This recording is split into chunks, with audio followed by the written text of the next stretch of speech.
Salut, c'est Quentin et vous écoutez Rust and Dust, le podcast qui vous fait découvrir les recoins obscurs de la pop culture.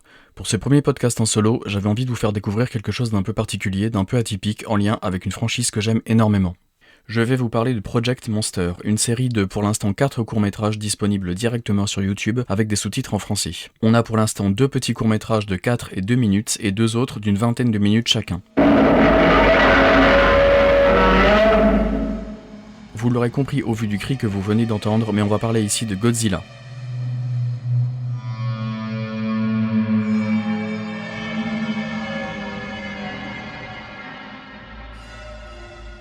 Ces 4 courts-métrages intitulés The Griffon, Living with Monsters, Shelter 54 et Superfauna Safari sont des fan-films found footage analogue horror dans l'univers de Godzilla, entièrement animés via Blender et After Effects, créés et réalisés par l'américain Tarell Christie. Blender est un logiciel libre de création 3D. After Effects est à l'origine un logiciel de montage vidéo qui est devenu par la suite un outil de composition et d'effets visuels. C'est un peu le pionnier de l'animation graphique sur ordinateur personnel. Étant un grand fan de found footage, de kaiju, d'analogue horror et de petits courts-métrages fan-made bizarres, je me devais de vous parler de cette série de courts qui font pour moi partie des meilleurs fan-films Godzilla que j'ai vus. Vous pouvez, si vous le voulez, découvrir ces courts dans le désordre ou n'en voir que certains. Il n'y a pas de continuité. Ils sont indépendants les uns des autres, même s'ils se passent dans le même univers. Je me suis beaucoup aidé de la page wiki projectmonsterfandom.com pour mes recherches. Je ne vais pas vous faire un topo complet sur Godzilla, vous avez toujours un gros podcast toujours disponible sur Le Coin Pop pour ça, mais vu que c'est la première fois et pas la dernière qu'on en parlera ici, je vais quand même me permettre de le définir rapidement. Né de l'anxiété de la société japonaise après les détonations des bombes Hiroshima et Nagasaki, Godzilla est un kaiju, un monstre géant du cinéma japonais et une figure emblématique de la culture populaire. Créé par Tomoyuki Tanaka, producteur, Ishiro Honda, réalisateur et le studio Toho, il a révolutionné le genre du kaiju eiga, ou le cinéma de monstres, à partir de 1954. Les thématiques de la saga exploitent les thèmes écologiques et la peur du nucléaire dans un Japon d'après-guerre traumatisé par les bombardements atomiques. Dans la trentaine de films de la saga cinématographique produits depuis 1954, et autant de comics, mangas, séries et jeux vidéo, Godzilla est vu parfois comme une menace pour l'humanité et parfois est un allié contre d'autres monstres. Godzilla, c'est vraiment un genre à part entière. Sur les 2 premiers courts-métrages présentés ici, on va voir qu'on est plutôt sur de la pure bagarre de kaiju, alors que sur le 3e, Shelter 54, lui, s'inspire beaucoup plus des racines horrifiques du tout premier film de 1954 et des 2 récents chefs-d'œuvre que sont Shin Godzilla et Godzilla Minus One. Ces 4 courts-métrages sont disponibles sur la chaîne YouTube Lost Utopia Films. Ils réutilisent une grande partie du lore des films Godzilla, même celui de 1998, pourtant détesté. Comme tout bon found footage, ils partent du principe que tout ça a réellement existé. On a ici des concepts horrifiques complètement dingues et vraiment rafraîchissants, je trouve. Ces courts-métrages ne cherchent jamais à apporter du réalisme à la mythologie complètement absurde de Godzilla, ils l'expliquent simplement comme si c'était tout à fait normal, tout naturellement et de façon fluide. J'y retrouve un peu la même vibe que sur les courts-métrages de Neil Blomkamp pour son studio Oats, dont on avait déjà parlé sur Le Coin Pop. On pourrait aussi faire plusieurs parallèles avec les Backrooms, également disponibles sur YouTube et que j'aime tout particulièrement, dont on reparlera forcément à un moment ou un autre sur ce podcast. Ces courts-métrages ne sont pas uniquement pensés pour les fans de l'univers de Godzilla, vous pouvez y aller même si vous ne connaissez que très peu. On commence avec le premier court-métrage sorti il y a maintenant 2 ans, intitulé The Griffon. Je vais commencer tout de suite avec une petite anecdote que je trouve très intéressante. Donc le Griffon, c'est en fait un kaiju qui avait été designé et créé pour un film américain Godzilla qui devait initialement sortir en 1994 et qui va jamais réussir à se faire. Il existe du coup vraiment beaucoup de concept art et même quelques modèles physiques de la créature qui vont être d'ailleurs repris en 1999 pour le film japonais Godzilla 2000 pour le design de la créature de Orga, surtout sur ses phases 1 et 2. La description de la vidéo sur YouTube nous indique tape numéro 1. Le court-métrage commence avec un carton sur lequel on voit écrit UNGCC, United Nations Godzilla Countermeasure Center. On a un carton bleu à l'écran avec inscrit New York, 27 novembre 1994. On comprend qu'on a affaire ici à un rapport de terrain. On a une liste de sujets qui s'affiche à l'écran avec les sujets numéro 1, 16 et 25, le sujet 25 étant donc le kaiju The Griffon. On voit déjà qu'il y a un système de bestiaire qui est mis en place avec tout un lore qui va être développé sur les 4 courts-métrages. On apprend qu'une météorite a atterri dans l'état de l'Utah et qu'un organisme alien s'est échappé de celle-ci et s'est retrouvé 3 jours plus tard dans le Kentucky. Il se nourrit d'animaux sur son passage. Tout ça nous est raconté avec une voix off qui grésille un peu. Ça nous est présenté via une carte aux couleurs fuchsia très kitsch, très années 90, limite comme si c'était un film d'entreprise ou un vrai vieux documentaire retrouvé. Found footage littéralement. C'est entrecoupé de photos prises par hasard ou documentées par les équipes de l'UNGCC, un peu comme lorsque l'on regarde des documentaires sur la zone 51 par exemple, que je ne cite pas ici par hasard, on en reparlera après. On comprend que cette créature extraterrestre ressemble à une sorte de dragon avec de grandes ailes. Il continue sa route jusqu'à New York. Au même moment, une autre créature arrive au même endroit. Sur une image prise depuis un hélicoptère en noir et blanc, on aperçoit Zilla, le Godzilla du film de 1998. C'est entrecoupé avec des images prises directement par des gens depuis la rue. Le boulot d'animation ici est vraiment surprenant, je trouve. Il y a un filtre comme ça, très caméscope, qui permet de cacher un peu et d'apporter vraiment du cachet à tout ça, comme si c'était des vraies vidéos de l'époque. On a tout de suite un combat épique entre le Griffon et Zilla. Il y a de la destruction, c'est déjà du pur kaiju porn en quelques minutes. Le montage est très rapide. En même pas 1 minute 30, on est déjà au cœur de l'action. On passe de plans filmés en plongée par les hélicoptères et les gens en haut des gratte-ciels à des plans en contre-plongée filmés par des passants dans la rue. On a aussi des inserts de plans de caméra de News TV avec des voix qui commentent. Zilla est déjà vaincu. Ça enchaîne directement avec l'arrivée du Godzilla de Legendary. Je ne sais pas du tout comment ils font techniquement pour reprendre comme ça les assets, ces designs de ces kaiju et les animer, mais c'est vraiment bluffant dans les mouvements, je trouve. Au niveau des proportions aussi d'ailleurs. On a donc ici un combat entre le Godzilla de Legendary, donc du Monsterverse, contre le Griffon. Autour, on a des grues et des bâtiments qui tombent et beaucoup de poussière à l'écran. Techniquement, c'est quand même assez bluffant, je trouve. Il y a une vraie grosse vibe Cloverfield, premier du nom, donc qui était aussi un des films phares du mouvement found footage. Godzilla utilise son souffle atomique, et le Griffon riposte avec des éclairs. On a un plan fulgurant de quelqu'un qui tombe du haut d'un gratte-ciel que je trouve vraiment dément, c'est très court, mais en fait il tombe avec son caméscope, et nous on est du point de vue du caméscope. En fait je trouve que c'est une idée très courte, mais vraiment très, très intelligente et très très cool. On a ensuite un plan d'une caméra embarquée sur le torse d'un militaire avec le son de radio qui va avec. On arrive tout le temps à situer où on est, avec qui on est et par quel type de caméra on est en train de vivre l'action. Là, tout ce que je vous raconte depuis tout à l'heure, ça se passe seulement en l'histoire de 3-4 minutes, c'est hyper dense, mais pourtant je trouve qu'on n'est jamais perdu. C'est très énervé, ça foisonne d'idées. On découvre que Zilla se relève pendant que les deux autres continuent de se battre. Zilla utilise lui aussi son souffle atomique. Vous voyez, quand je vous parlais de kaiju porn, on est à fond dedans. Les deux Godzilla ont réussi à prendre le dessus sur The Griffon. Je vous passe volontairement les détails de l'action qui va suivre pour vous inciter à aller voir le court-métrage dès que possible. Alors juste petite parenthèse quand même, pour celui-ci, il n'y a malheureusement pas de sous-titres français de disponible, contrairement aux 3 autres pour l'instant, mais mis à part les quelques premières secondes de vidéo dont je vous ai parlé tout à l'heure, vous n'aurez de toute façon pas du tout besoin de ces sous-titres vu que c'est quasiment que de la baston. Zilla et Godzilla arrivent à vaincre The Griffon. Ça cut sur un plan iconique de la tête du kaiju vaincu empalé sur la flamme que tient la statue de la liberté. Je trouve ça tellement classe, et je trouve ça aussi vraiment cool de voir du coup le Godzilla de Legendary comme ça à côté de son pote Zilla donc de 1998, ça n'a à la fois aucun sens, et en même temps c'est tellement bienveillant, tellement généreux et tellement cool, enfin je trouve ça vraiment génial.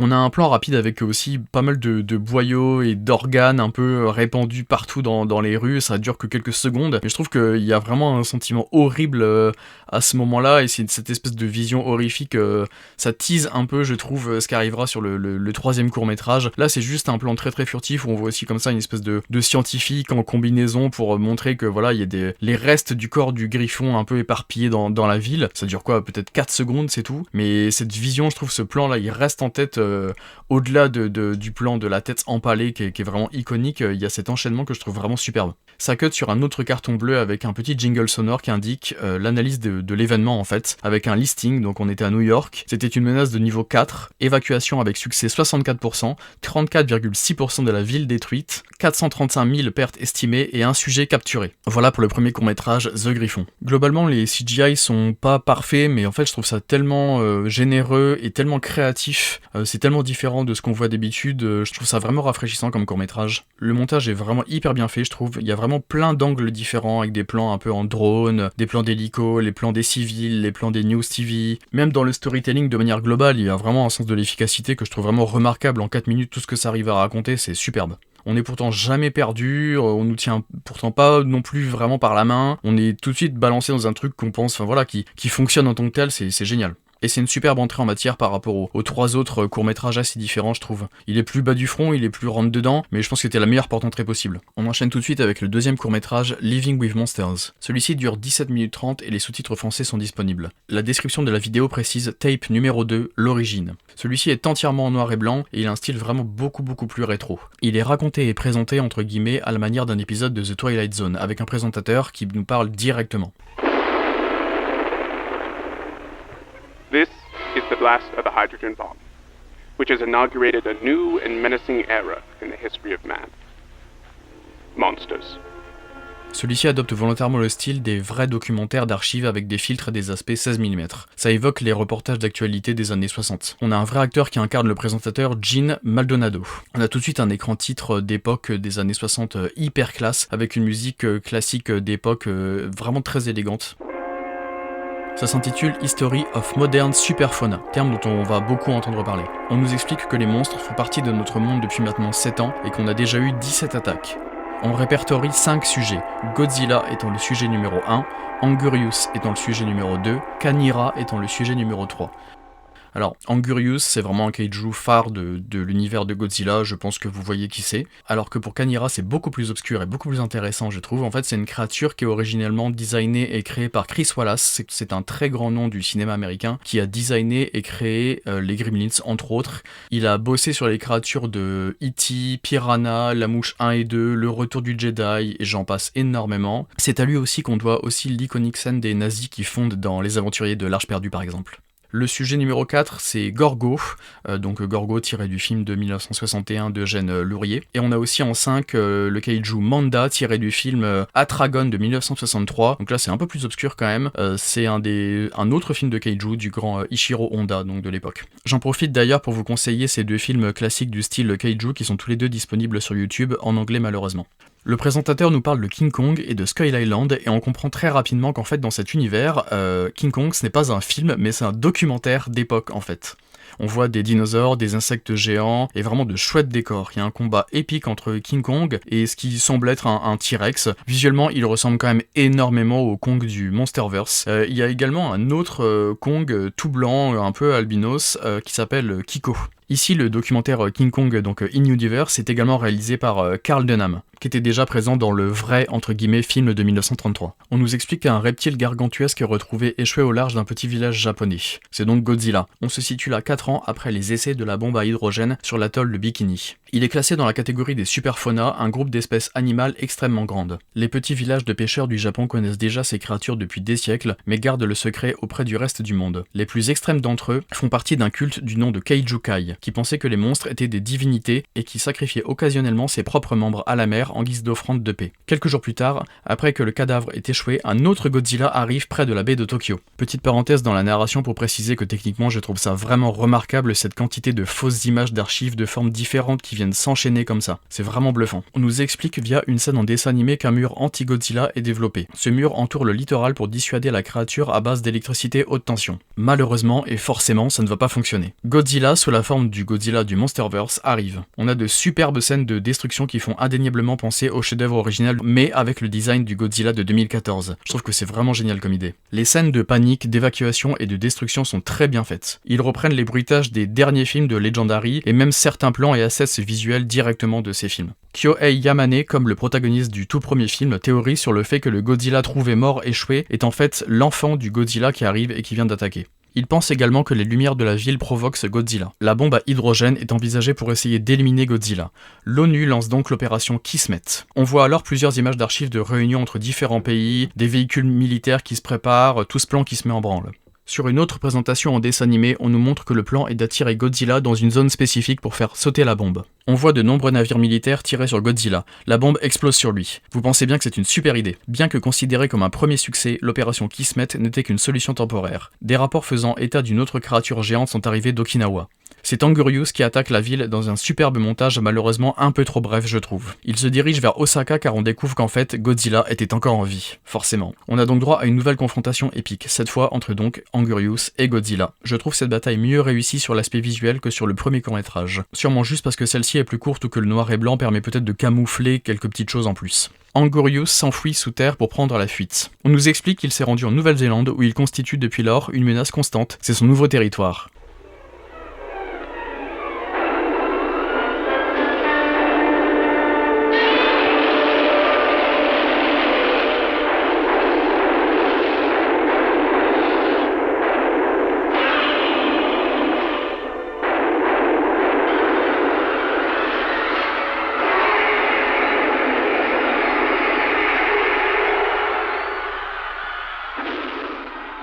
L'humanité comprend que les kaiju sont là pour rester et qu'il va falloir vivre avec eux à présent. S'ensuit un montage d'images de la ville détruite et dévastée. On nous explique que diverses parties du corps de ces créatures, notamment des nageoires, des dents et de petits appendices, ont été retrouvées dans l'épave de la ville. Les experts ont également noté certaines capacités physiques qui laissent présager une adaptation évolutive comme la capacité naturelle d'Angurius à se protéger du souffle atomique de Godzilla, ce qui signifie que ces espèces ont évolué pour se battre au fil du temps. La bataille d'Osaka n'était donc que le début. Au Chili, le volcan Chaiten entre en éruption. Une ancienne espèce de libellule se réveille de son hibernation et se nourrit de plusieurs petits villages avant d'être enfermée dans une mine abandonnée. Quelques semaines plus tard, à Hawaï, une grande espèce de crabe attaque Waikiki. Lorsqu'on nous parle de toutes ces différentes zones géographiques, que ce soit des villes ou des pays, on nous montre toujours ça via une carte avec des dessins de créatures. Encore une fois, comme si c'était un vrai documentaire. La légende locale appelle cette créature Kanira. Hawaï est attaqué. Puis, au large des côtes irlandaises, sur la petite île de Nara, Gorgo apparaît dans les profondeurs marines. Un monstre principalement isolé qui ne semble agressif que lorsqu'il est attaqué, surtout par des pêcheurs ou l'armée locale. Lors des présentations de tous ces kaiju, on a souvent des dessins d'archives pour nous les montrer, parfois des coupures de journaux également. Enfin, en Chine, le serpent géant Manda chasse pour se nourrir dans les montagnes. On le voit se faire attaquer par des avions militaires, et on le voit détruire une partie de la muraille de Chine. Ce long montage de présentation des différents kaiju à travers le globe m'évoque le film King of the Monsters de 2019. Le professeur Yamane émet l'hypothèse que l'utilisation ultérieure de bombes H a en fait réveillé cette superfaune qui, autrement, serait restée en sommeil. Je trouve cette réinvention hyper intelligente et hyper intéressante. On a maintenant l'écran titre Monsters Invade Earth. Des espèces qui n'avaient jamais vécu ensemble auparavant ont soudainement dû se battre pour les ressources et les territoires. On a maintenant un combat entre Kanira et Godzilla à Hawaï, puis un autre entre Manda et Godzilla à Hong Kong. L'arrivée de la superfaune a également eu des impacts positifs. Les ressources du monde entier sont mobilisées pour faire face à cette nouvelle menace. Il a été également démontré que les radiations produites à la suite de ces attaques améliorent considérablement la fertilité des sols, ce qui donne naissance à des super aliments. On a plusieurs images de fruits et légumes géants et des scientifiques en combinaison intégrale qui me font inévitablement penser aux Backrooms. Les Nations Unies ont entamé le processus de création du Godzilla Counter Attack Center, un groupe de coalition mondiale dont l'objectif unique est de rechercher comment détruire Godzilla et ses pairs. Ils ont rapidement commencé à travailler au développement de ressources et de stratégies visant à réduire le nombre de victimes de ces attaques, ainsi qu'à créer un système universel de détection et de surveillance de l'activité des superfaunas. De nombreux scientifiques se rendent sur Skull Island pour mener des recherches sur le terrain, ce qui rappelle forcément un peu la série TV Monarch, je trouve. Ils pensent que les secrets de la superfaune se trouvent peut-être dans ce monde préhistorique. Alors que l'humanité se rassemble en ces temps sombres, nous nous rapprochons de plus en plus d'un jour de paix. On conclut ce cours par un dernier montage de l'UNGCC avec les dinosaures. Celui-ci est plus basé sur la documentation entre guillemets, l'exploration et le développement du lore avec toujours autant de bastons de kaiju que le précédent, parce qu'en même temps c'est un peu pour ça qu'on est là aussi. Il a vraiment plus une vibe de documentaire. Après 2-3 plans furtifs assez terrifiants sur le premier cours, de boyaux, de chair et de restes de The Griffon, et quelques images horribles et sacrément percutantes sur ce deuxième cours sur lesquels apparaissaient les corps calcinés et potentiellement contaminés après une bataille de kaiju.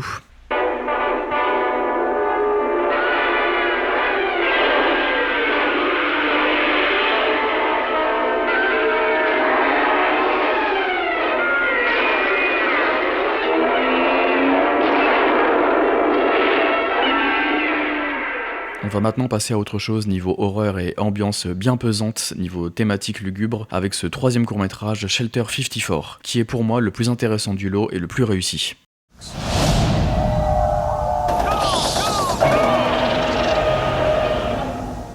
Je vous propose donc de passer maintenant à Shelter 54. Ce court-métrage commence lui aussi avec le carton bleu de l'UNGCC. Une voix off masculine au ton grave situe l'action au 14 juin 1989 en Floride. On voit différentes images d'archives de gens à la plage un samedi ensoleillé. On a un cut violent sur un plan furtif de ce qui semble être Zilla avec des bruits de coups de feu.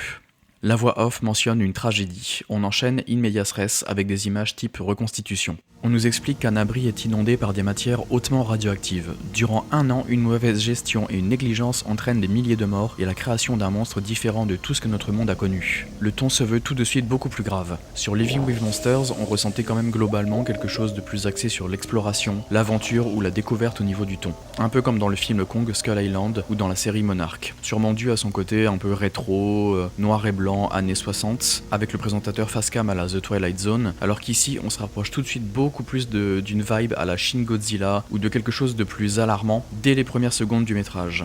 Il y a un vrai shift de ton, je trouve. L'écran titre apparaît. Superfauna Hazard Investigation Report. Shelter 54, partie 1, The Progenitor. Nous sommes dans les Everglades de Floride, quelques jours avant l'incident du refuge 54. Visuellement, on se rapproche du premier cours. On retrouve ce filtre analogue caméscope très années 80, années 90. La société de génie génétique Biomajor, qui était déjà présente dans le film Godzilla vs Biollante, très important ici, a vu un tuyau éclater sous ses installations. On a ici un mélange d'images d'archives de scientifiques en blues et des schémas animés de la tuyauterie de l'usine, qui rappellent forcément le premier film Resident Evil et son introduction, avec ses nombreux plans du complexe animé en 3D.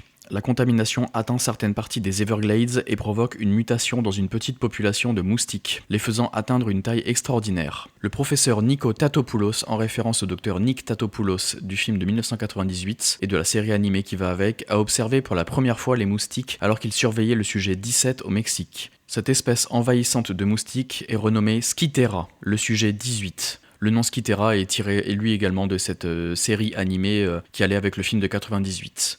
L'essaim Skythera est retrouvé en Floride où il a attiré l'attention du sujet 16, Zilla, le Godzilla de 1998 donc. Les images d'archives qu'on voit ici me rappellent énormément Cloverfield. On a des militaires de nuit dans la ville qui tirent en l'air sur les moustiques géants et sur Zilla. Au niveau de la menace, je trouve que ça change d'avoir plein de petites créatures, même si c'est avec des gros guillemets, et pas seulement une ou deux grosses créatures comme d'habitude. C'est peut-être aussi en ça que ça me rappelle beaucoup Cloverfield avec ses multiples petites créatures qui grouillaient là, que la grosse créature de Cloverfield lâchait dans la ville. Techniquement, je n'ai pas vérifié, mais je pense que certains des assets du film de 98 sont directement recollés ici. Le réalisateur Tarell explique que cette idée de shelter est d'ailleurs inspirée de Fallout et du Vault 22. C'est à ce moment-là que débute l'incident du Shelter 54. Donc 54, c'est forcément une référence à 1954, la date de sortie du tout premier film Godzilla. L'abri 54, c'est en fait un abri anti-superfaune de classe C développé à la fin des années 60. On a de nouveau de multiples vues 3D de l'abri sous terre. Comme la plupart de ce genre d'abri, il dispose d'un système hydroponique souterrain en cas de séjour prolongé. Et vu que c'est un abri de classe C, ces protocoles de contamination nécessitent une opération manuelle. Il y avait des civils de cachés donc dans l'abri 54 lorsque le sujet 16, donc Zilla, écrase une grosse femelle Skythera qui à mon avis est la reine, même si ça nous est pas précisé. On nous introduit Anthony Harris et Stephen Kessler, qui sont deux opérateurs de l'abri 54 qui travaillent pour le NGCC au moment de l'incident. Après que ce moustique géant ait été écrasé juste devant la porte de l'abri, ses organes internes et son sang se sont déversés directement dans l'abri. L'entrée est inondée par plus de 750 000 litres de fluide radioactif. Vous imaginez tout ça dans un espace confiné ? Tout ça nous est schématisé avec des modèles 3D aux couleurs flashy d'époque. Stéphane est noyé et n'a donc pas pu sécuriser la porte principale. On nous fait écouter le dernier appel téléphonique passé par l'abri. C'est assez intense. En raison de l'intense radioactivité, cet abri n'a été correctement exploré que 5 jours plus tard. On passe maintenant au point de vue des scientifiques en combinaison à la Backrooms qui découvrent l'intérieur de l'abri totalement contaminé. Il y a de la matière organique dégueu sur les murs, un peu comme dans le film Aliens. On aperçoit des formes humanoïdes dégueu qui bougent sur les murs. Il y a aussi des bouts de plantes géantes. Le niveau de radiation est énorme à l'intérieur. C'est très très bien filmé. Dans la salle principale, on découvre avec effroi une sorte de plante botanique géante et visqueuse qui semble grouiller de l'intérieur. On comprend alors que les victimes sont toutes à l'intérieur. Elles n'ont pas seulement été consommées par l'organisme, mais en font complètement partie. Tout comme les plantes issues du stockage hydroponique. On a des têtes, des membres et des yeux qui dépassent et qui bougent doucement. On entend des bruits comme s'ils souffraient. Cet organisme hybride est appelé le sujet 19. Tout ceci est caché du public. Après avoir été extrait, le sujet 19 est maintenant transféré dans un laboratoire de l'UNGCC près de Yokohama au Japon. On a un carton à l'écran qui nous indique « Partie 2, Soul of Rose ». Les recherches sur cet organisme ont été menées par le docteur Akira Shiragami, chercheur spécialisé sur les super-aliments dont on parlait tout à l'heure. C'est un nom qui fait forcément référence à Erika et Genshiro Shiragami du superbe film Godzilla vs Biollante de 1989. Le sujet 19 est maintenant confiné dans un réservoir d'eau exposé à la lumière artificielle du soleil. Le docteur Shiragami estime qu'au moins 15 victimes sont maintenues en vie dans les tissus profonds de la masse. L'extraction médicale a été exclue lorsqu'il a découvert que les victimes avaient été réarrangées anatomiquement et réunies ensemble à l'intérieur. Super fun. La seule victime avec laquelle les scientifiques ont pu entrer en contact était Erika Johnson. Erika comme Erika Shiragami donc. Une jeune femme de 17 ans qui n'avait pas encore été totalement fusionnée. Pour ce genre de visuel horrifique, Tyrell explique sur Twitter qu'il s'est fortement inspiré du Master de Fallout ou de Gil Alexander de BioShock 2. Visuellement, c'est exactement la même chose. Grâce à des machines infrarouges fonctionnant sur la base des mouvements oculaires et musculaires, le docteur Shiragami arrive à communiquer avec elle. Visuellement, c'est encore une fois hyper intéressant, je trouve. On a juste une image d'archive en noir et blanc datant du 30 juillet 1989, filmée avec un caméscope qui nous montre un ordinateur d'époque, avec juste le gros œil en gros plan d'Erika, et en parallèle, on a le plan de caméra de surveillance avec le visage horrible d'Erika en gros plan dans la plante géante. On entend la voix de Shiragami qui dit « Il s'agit d'un test de communication initiale avec le sujet 19. Bonjour, pouvez-vous m'entendre? Est-ce que je parle à Erika ?» Une voix robotique hyper flippante répond « Oui ». Shiragami lui répond « Pouvez-vous voir votre environnement, sentir quoi que ce soit ?» Elle répond « Je vois lumière. As-tu mal, Erika? Oui, nous tous blessés. » Il lui répond « Tu es capable de sentir les autres ?» Elle répond « Je suis tout le monde. I am everyone. » Je trouve ça glaçant.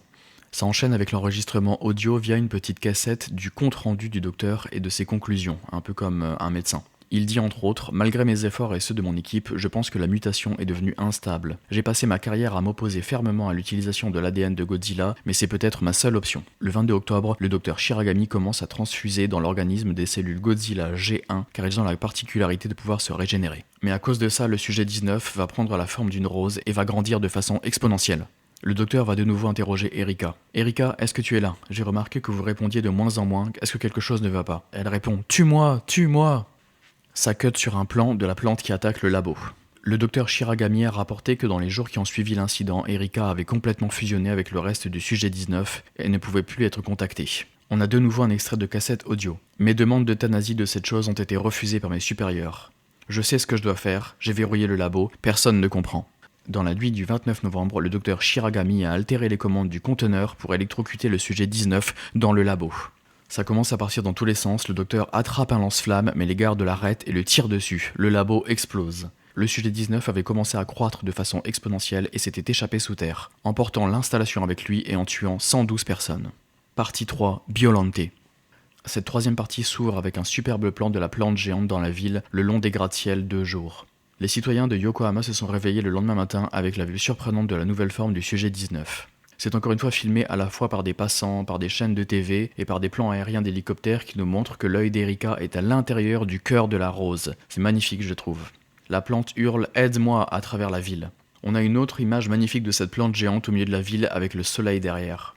Le gouvernement japonais a ordonné la destruction du sujet 19 afin d'empêcher ses racines de s'étendre davantage dans la ville. Les scientifiques qui avaient auparavant travaillé sur le sujet 19 coopèrent pour créer un plan d'attaque. La ville est évacuée. Des avions tirent sur le sujet 19. Après l'effondrement de la plante, la photographie aérienne a révélé que non seulement le sujet 19 était toujours en vie, mais qu'il était de nouveau en train de muter. Et là, attention, Shin Godzilla apparaît, le délire. Il a juste 3 grandes longues tentacules en plus.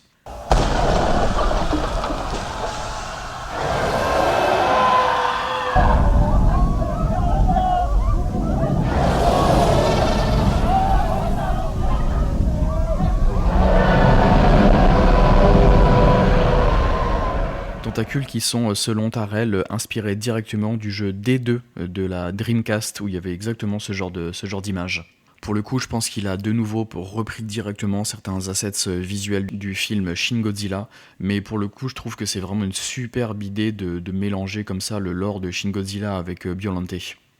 L'UNGCC utilise le canon Major MBT-92, le tout dernier arsenal de lutte contre les menaces liées à la superfaune. En fait, c'est un canon qu'on avait déjà vu dans le film Godzilla vs Biolante, mais qui était aussi présent dans les films Godzilla vs King Ghidorah, Godzilla vs Mothra, Godzilla vs Mechagodzilla 2, et il me semble Godzilla vs Destoroyah en 95. Toutes ces scènes avec les véhicules Maser MBT-92 sont très cool, je trouve. Et là, attention, le Godzilla de Legendary arrive. Imaginez un peu le délire Shin Godzilla contre le Godzilla du Monsterverse. Sauf que là, étrangement, Godzilla s'approche du sujet 19 sans l'attaquer. Il semble curieux, mais du coup va se faire attraper par les 3 tentacules. On a un schéma 3D qui nous montre que le sujet 19 a commencé à absorber les cellules G du Godzilla de Legendary pour se muter davantage. Shin Godzilla charge son souffle atomique et la bagarre commence. Le Godzilla du Monsterverse arrache très facilement la tête de Shin Godzilla qui continue à se battre sans la tête. La ville est en feu. Des unités militaires organisées dans la forêt d'Aokigahara redirigent Godzilla vers la mer. Mais les radars montrent une grande masse se déplaçant vers lui. Le sujet 19 se transforme maintenant en Biollante et attaque Godzilla. Je trouve ça vraiment super intelligent et super cohérent d'imaginer cette mutation qui passe de Shin Godzilla à Biollante. C'est aussi vraiment pour moi ce qui fait la force et le fun de ce genre de film fan-made. Ce qui est intéressant également ici, c'est que la forêt dans laquelle se trouve Biollante, la forêt d'Aokigahara, c'est la forêt du suicide. C'est une forêt qui a un très fort taux de suicide, au point que le gouvernement a dû installer des panneaux et des caméras pour empêcher de nouveaux suicides. C'est tristement célèbre car il n'y a pas de connexion internet et quasiment pas de réseau téléphonique là-bas. En gros, vous êtes tout seul dans cette forêt, sans aucune forme de communication avec l'extérieur. C'est pour ça qu'on l'appelle la forêt du suicide. Biollante balance Godzilla à travers la forêt. Le combat est spectaculaire. Godzilla utilise son souffle atomique, mais on découvre que Biollante possède également des pointes dans le dos comme Godzilla. Il charge lui aussi une espèce de souffle toxique dégueu et attaque Godzilla avec, qui se retrouve donc couvert d'une substance verte toxique visqueuse. La forêt est en feu. L'explosion toxique libérée par le sujet 19 semble avoir un effet paralysant sur Godzilla. Il tombe à terre. Il est resté inconscient pendant 4 jours avant de retourner à la mer. Après cet événement, il est resté inactif pendant 3 mois. Pour avoir vu les films du Monsterverse un peu trop de fois, je me rappelle pas du tout avoir vu le plan de Godzilla couché comme ça par terre. C'est un plan de jour sur le sol sur la plage et c'est vraiment super bien fait parce que je pense pas que celui-ci ait été piqué entre guillemets de ces films-là. Il a été vraiment, je pense, créé de toutes pièces et il est magnifique surtout de jour. Je trouve ça assez audacieux de pouvoir montrer ça. Ça cut sur des images de la ville entièrement pleine de plantes comme si on était dans un monde post-apocalyptique. Des milliers de personnes sont mortes ou ont été grièvement blessées. Yokohama s'est transformé pour toujours. Aujourd'hui, le sujet 19, désormais officiellement nommé Biollante, a repris le contrôle de la forêt d'Aokigahara. Bien que généralement paisible à présent, Biollante devient parfois agressive lorsqu'elle est menacée. En raison de cet incident, l'utilisation des cellules G a été rendue illégale dans toutes les recherches expérimentales. De plus, la plupart des abris de niveau C ont été mis à jour de manière appropriée pour les protocoles de décontamination automatique. On a un carton avec la question « Que pouvons-nous apprendre de cet incident ?» De simples erreurs peuvent avoir des conséquences mortelles. Je pense que vous auriez surtout pu embaucher un plombier, mais bon. Que vous vous trouvez dans un refuge pendant une crise ou que vous remarquez qu'un collègue ne va pas bien, référez-vous toujours au protocole de sécurité fourni par l'UNGCC et parlez à un superviseur. On est totalement là dans le film institutionnel. Des photos des victimes défilent avec la voix off qui conclut « Les victimes du refuge 54 vivent toujours en Biollante. Jamais capables de vivre, jamais capables de mourir. Pour toujours, un sombre rappel de nos erreurs. » Le cours se clôture sur un ultime perfect shot de Biollante dans la forêt, devant le soleil. On a le même type de carton qu'à la fin du cours précédent. Event Analysis Shelter 54. Niveau de menace 3, taux de probabilité que cela se reproduise 5%, total des dommages 56 milliards de dollars, 215 000 pertes humaines estimées, 2 sujets capturés. Et surtout, restez bien jusqu'au bout des credits, il y a une espèce de petit easter eggs à la toute fin, très rapidement. Celui-ci est beaucoup moins axé sur le combat en lui-même, même si on a de superbes combats, il est plus axé sur l'horreur viscérale et la mutation de la créature tout au long des 20 et quelques minutes du court-métrage. Je le trouve plus efficace dans sa narration et dans son écriture. Il est quand même très différent du précédent, et je trouve que les deux se complètent très bien.